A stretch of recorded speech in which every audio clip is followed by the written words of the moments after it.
Today we're just going to talk about this little device here.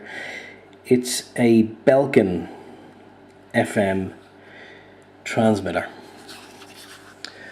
It's a Tunecast 2 FM transmitter, and the idea behind this little device is if you want to listen to an MP3 player in your car and your car doesn't have MP3 facilities,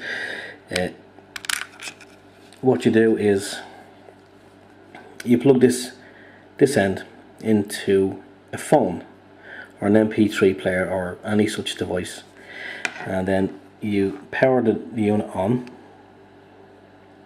by pressing and holding the buttons, and you will see it's press that again. We have it set to 107.1. So what happens then is we get a phone and we plug it into the phone, and we play a piece of music on the phone, and it transmits into the unit, and then it gets broadcast on FM through an antenna. Now this is your antenna from here to here. That's the length of the antenna. Sometimes it's not ideal, it doesn't work great because it is a low power device. So what some people have done on the internet is they've opened up this unit here, and there's a little component inside that reduces the power, and people have attached a length of wire in around, say, 30 inches just before this component. So it increases the range, I suppose, because you're going direct to the length of wire, so that's acting as an antenna, as opposed to going through this other component that reduces the power. So what I'm going to do is I'm going to fire up a piece of music on the phone. I'm going to switch on an FM radio that I have behind me, and we're going to see what happens. Okay, I have an FM radio on behind me, tuned to 107.1. I'm going to play this piece of music.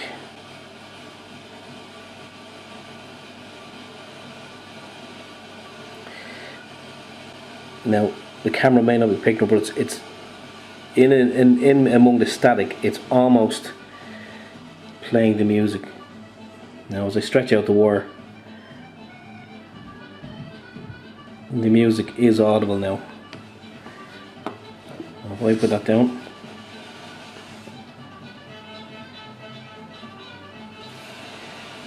okay.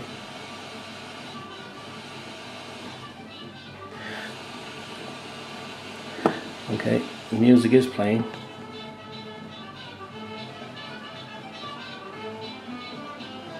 Well, it's not great. So what I'm going to do is, as per instructions on the internet, I'm just going to open up this device and see if we can find that little sweet spot on the circuit board that we can connect an external antenna to, i.e. a random piece of, well, it's not a random piece of wire, it's cut to 31 inches, which has been suggested. So let's open up this device. Okay, the tools required are two of these little jeweler's screwdrivers. I suppose any small Phillips head screwdriver will actually do, but these I have to hand, so that's what I'm going to go with. Okay, let's get these out of the way. First things first, pop open the cover and remove the batteries. Now this is where the force screw is. It may be covered with a small white sticker. It was on this one, so I had to remove the sticker. Okay, there's screw number one. Now with that removed, it's just a case of prising the case open. There are a couple of little hinges or latches, but I cannot find them, so I'm going to just prise it here with this screwdriver. There we go. Okay, so the case pops open. You can see the battery is connected, so I'll just leave that as is. Now we have to get to the other side of the board. That's where the magic is. So there is another screw just here.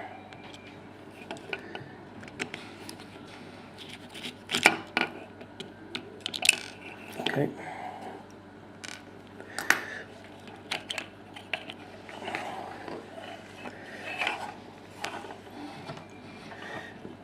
Now, hopefully the camera will pick that up.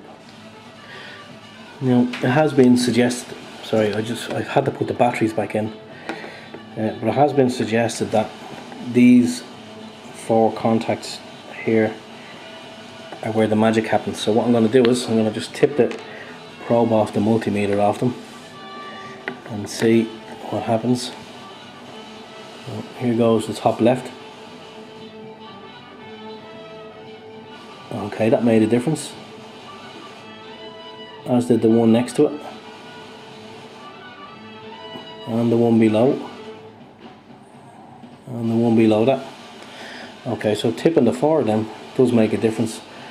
How about this point here?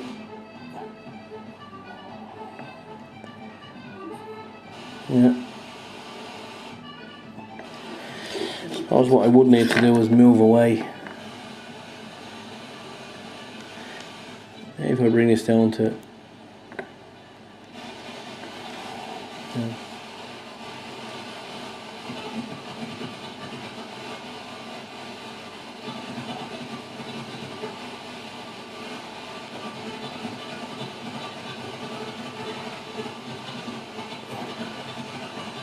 Right, 106.9. I'm tipping this one up here to the right.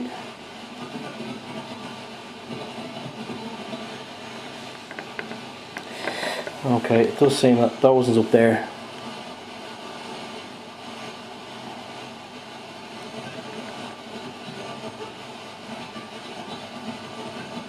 Are making a difference because it's coming in as bleed over, so that means that the signal is getting stronger.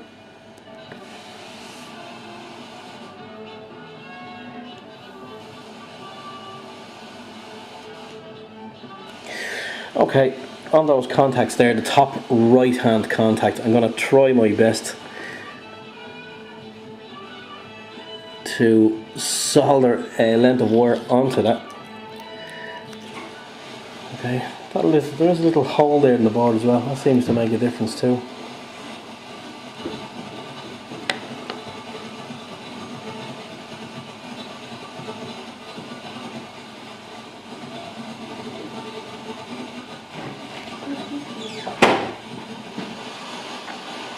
Right, so that little point there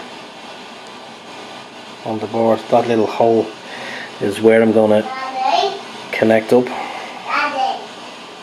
Okay, that's the wire soldered in place, as you can see, just onto where the little hole was. Now just what I'm going to do is I'm just going to put a little bit of hot glue over that just to secure it. Okay, hot glue has just gone on, so I'll just let that go off, let it cool down. Okay, and that's going to correspond with a little hole on the side that I'm going to have to make on the front of the case, which will be just around about here. So I'll just make it. I'm not going to be too fussy. I'm not going to go drilling holes. I'll just make a little nick with a Stanley knife and pop it back together again. See how we get on. Okay, there's a little indentation for the cable. So pop it all back together and see if it works.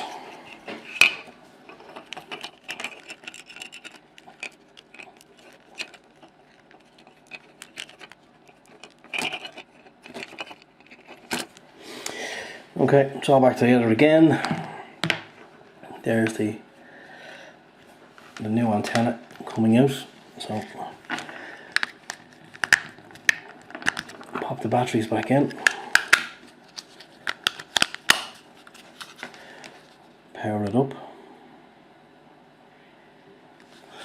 Okay, connect it up to the phone.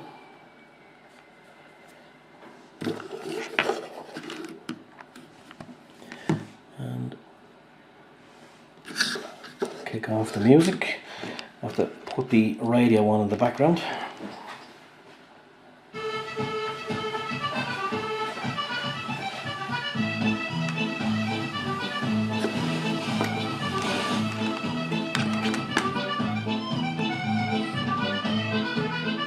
Okay, now I've got about 15-20 feet previously, so I'm going to take this outside and see how far we get. Okay, that wasn't too bad. That was up all around the downstairs and up upstairs in the house as well. So what I'm actually going to try now is I'll just take the unit out the back, walk up the garden and see how much of a distance we get.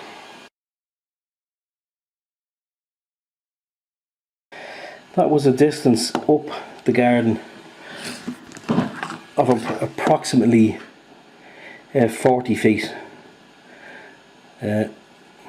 Obviously I couldn't go any further because that's the length of the garden. So I think we can safely say experiment has worked, because previously, before extending the cable,